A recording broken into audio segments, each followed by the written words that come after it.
all, welcome or welcome back to my channel.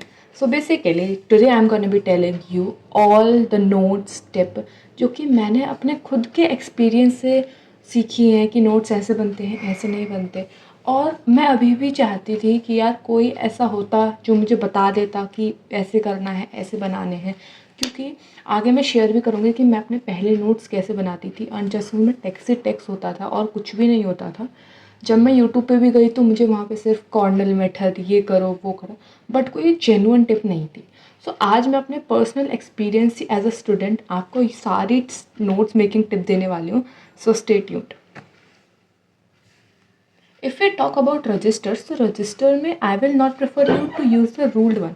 Eight the last it is your choice कि आप कौन सा use करो, but मैं आपको प्रेफर करूँगी कि आप अनरूल्ड रजिस्टर यूज़ करो। अब इसका एक बहुत बड़ा रीज़न है, क्योंकि जब हम इनमें नोट्स बनाते हैं ये बहुत ज़्यादा जगह सेव करते हैं हमारी, बहुत कंसाइजनेस आ जाती है हमारे नोट्स में। कंसाइजनेस आ जाती है तो उससे हमारे ब्रेन को एक सिग्नल जाता है कि अरे हमें कम पढ़ना है, या कम पेजेस होते हैं तो हम यार हमें कम पढ़ना है। कि टेक्स्ट ज़्यादा जब हमारे ब्रेन को दिखता है तो वो बहुत ज़्यादा ऐसा डिस्ट्रैक्टेड फील करता है। ठीक है, तो इस तरीके से अगर आप अनरूल्ड रजिस्टर्स में बनाओगे तो आपकी जगह बचती है, आपको ब्रेन को कम पढ़ने का सिग्नल जाता है और आपका ज़्यादा से ज़्यादा सिलेबस कवर हो पाता है और डायग्राम्स भी आराम से बन जाते हैं। स्टेशनरी की अगर हम बात करें तो ये सबसे ज़्यादा पूछने वाला सवाल है। तो बेसिकली आपको इतनी सारी स्टेशनरी यूज़ नहीं करनी है। ठीक है, आपको 5 तरीके के हाइलाइटर, 5 तरीके के पेन, ये सब यूज़ नहीं करना है। सिंपली आपको एक black ball pen, red ball pen और एक ब्लू बॉल पेन, या फिर अब मैंने आपको रेड पेन कहा, इसकी जगह आप अपने मन का कोई कलर का चॉइस भी ले सकते हो। So black, blue and red ball pen, एक हाइलाइटर कम्प्लीटली ऑप्शनल है, मैं तो यूज़ नहीं करती हूँ ज़्यादा। Then scale, pencil and eraser, that's all.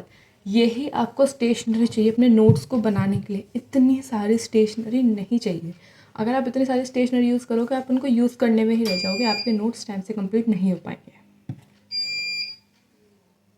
Sticky note कुछ ऐसा ज़्यादा वो है नहीं important, but still to look attractive your notes, आप स्टिकी नोट यूज़ कर सकते हैं अलग अलग साइज़ के, स्क्वायर में, थिक स्लिप टाइप वाले में, and then the square boxes अलग अलग टाइप के आते हैं मार्केट में। You can go with all and that's all.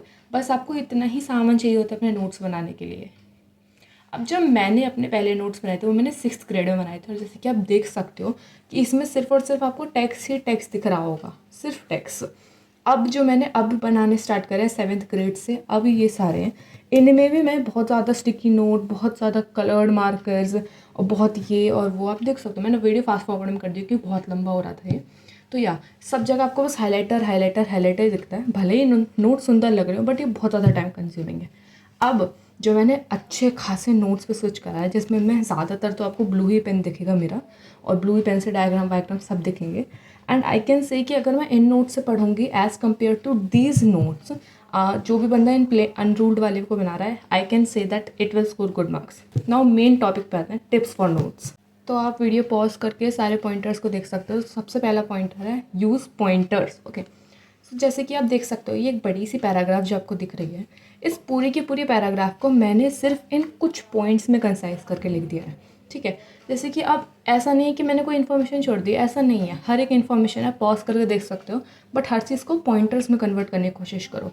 जैसे कि ये एक और इतनी बड़ी पैराग्राफ है, बट इसमें क्या है, इसमें 2 टॉपिक्स हैं। एक ही पैराग्राफ में 2 टॉपिक्स को इंट्रोड्यूस करा गया। तो पहले वाले टॉपिक को मैंने एज अ टेबल ऐसे कर दिया है बिल्कुल, एंड देन दूसरा वाला जो था उसको मैंने एक अलग से हेडिंग लिख के अलग से उसकी डेफिनेशन लिखी है। क्योंकि एग्जाम में यही होता है, छोटे छोटे जो टॉपिक्स पैराग्राफ में छुपे होते हैं, इन्हीं से क्वेश्चन आते हैं और फिर हम कहते हैं कि ये तो पढ़ा ही नहीं था, तो उसको अलग से हाईलाइटेड रखो। ठीक है, तो जैसे कि ये 2 टॉपिक्स थे, मैंने इसको एक को टेबल में कर दिया और एक को एज अनदर टॉपिक कर दिया। ठीक है, अब यहाँ पे ऐसे ही आपको बनाने हैं। अब अगर आपको स्टिकी नोट्स यूज़ नहीं करने तो आप ऐसे बॉक्सेस भी बना सकते हो, कलर्ड पेन से लिख सकते हो उसमें, and that you are sorted. And now here again, जैसे ये इतनी बड़ी पैराग्राफ थी, मैंने इसको सिर्फ और सिर्फ 2 से 3 पॉइंट्स में मैंने इसको कंसाइज करके रख दिया है। ठीक है, अब यहाँ पे जैसे कि आप देखो मैंने रेड पेन भी यूज़ कर रखा है। रेड पेन या कलर्ड पेन करना बहुत इंपॉर्टेंट है यूज़ करना।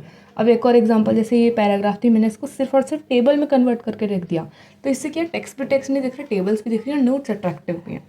अब हर बार ज़रूरी नहीं है कि जो चीज़ आपकी बुक में इंपॉर्टेंट या बॉक्स में दे रखी है उसको भी आप बॉक्स में लिखो। जैसे कि मुझे लगा कि इंपॉर्टेंट है तो मैंने इसको बिना बॉक्स के लिख दिया और डायरेक्ट लिख दिया, ठीक है, क्योंकि मुझे लग रहा था, मेरा मन था भाई, मेरे को जैसे अपने नोट्स बनाने, मैं वैसे बना सकती हूँ अपने नोट्स को, ठीक है। अब यहाँ पे ना आप क्वेश्चंस को भी लिख सकते हो। जैसे आपकी मैम ने लिखवाया क्वेश्चन आ सकता है, तो जैसे आपने लिख दिया why the melting point of diamond is high और एक्सेट्रा। अब बहुत बार ऐसी सिचुएशन आती है कि हम नोट्स को कंसाइज नहीं कर सकते, हम पॉइंट्स को कंसाइज नहीं कर सकते, हमें जैसे बुक में लिखे होते हैं ऐसे लिखने होते हैं। तो उस केस में आप लिखो वही चीज़ जो बुक में, जैसे एप्लीकेशन है, मैं इसको नहीं कर सकती कंसाइज, ठीक है, मैं कंसाइज करूँगी तो थोड़े बहुत चांसेस हैं कि मेरी रिवीजन के टाइम पे कुछ ना कुछ गड़बड़ हो जाए, तो एज इट इज़ उसको कॉपी डाउन करके रख दो, ठीक है। तो अब अगर मैं पॉइंटर्स में से बात करूँ तो हमने पॉइंटर वाला नोट क्लियर कर दिया, ड्रॉ टेबल्स वाला भी क्लियर हो गया हमारा। अब स्टेशनरी या पेंसिल यूज़ कर सकते हो for diagrams, and black pen जो है वो आप हेडिंग्स के लिए यूज़ कर सकते हो, ब्लू पेन तो सबके लिए यूज़ होता है, एक्सप्लेनेशन वगैरह सबके लिए, एंड देन रेड पेन और ऑप्शनल कलर पेन जो कि आप कीवर्ड्स में यूज़ करोगे, ठीक है। अब कंसाइजनेस वाला पॉइंट भी मैंने कवर कर दिया, आपको बता दिया। अब आता है सेकंड पॉइंट जो कि शॉर्ट नोट्स। अब शॉर्ट नोट्स बेसिकली सबसे ज़्यादा इंपॉर्टेंट होते हैं आपके रिवीजन के टाइम पे, ठीक है। जब आप रिवीजन करते हो, आप शॉर्ट नोट से रिवीजन करोगे तो अच्छा रहेगा, क्योंकि लॉन्ग नोट्स को देखने का उस टाइम इतना एग्जाइटी में ही रहते हैं। तो शॉर्ट नोट्स बनाने के दो तरीके हैं, एक तो जो आप अपने लॉन्ग नोट्स हैं उससे शॉर्ट नोट्स बना सकते हो, या फिर कोई भी लेक्चर जो यूट्यूब या आपका जो भी सोर्स है आप उससे ले लो। तो पहले नोट्स से बात करते हैं।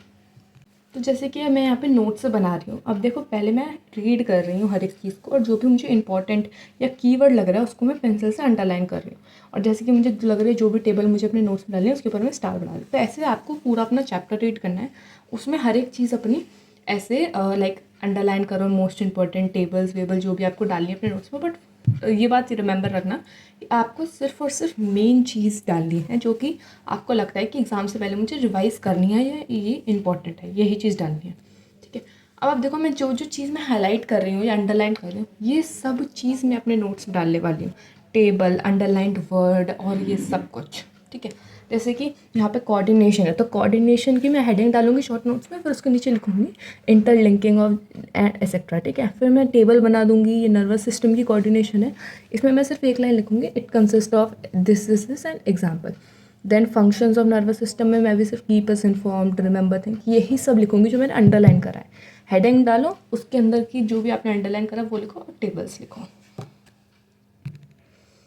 अब दूसरा जो था, जो लेक्चर से बना सकते हो, अब या तो आप लेक्चर देखते हुए बना सकते हो या फिर लेक्चर के बाद जो नोट्स दिए जाते हैं जिस भी सोर्स से आप पढ़ रहे हो उससे बना सकते हो। अब क्या होता है, इन लेक्चर्स में जो डीपीपीज होती हैं, सॉरी जो पीपीटीज होती हैं, उनमें ऑलरेडी कंसाइजनेस होती है, वो ऑलरेडी एक एक लाइन की होती हैं, तो आप डायरेक्ट उनको अपनी नोटबुक में कॉपी कर सकते हो। या फिर जो है जैसे कि हाईलाइटेड वर्ड मैंने अभी आपको दिखाया, येलो वाला जो हाईलाइटेड था, इसको भी आप लिख सकते हो। या फिर अगर आपको कोई क्वेश्चन इंपॉर्टेंट लग रहा है उस लेक्चर में से, तो आप वो उसको डायरेक्टली अपने नोट्स में डाल सकते हो, या फिर लेक्चर देखते देखते चीज़ को समझते समझते जो सर ने बोला है या कुछ भी आपने बोला। सो या दैट्स ऑल। एट लास्ट हर बंदा अपने खुद के एक्सपीरियंस से सीखता है कि उसको कहाँ उसके ड्रॉबैक्स हैं कहाँ। So bye, don't forget to like, comment, share and subscribe.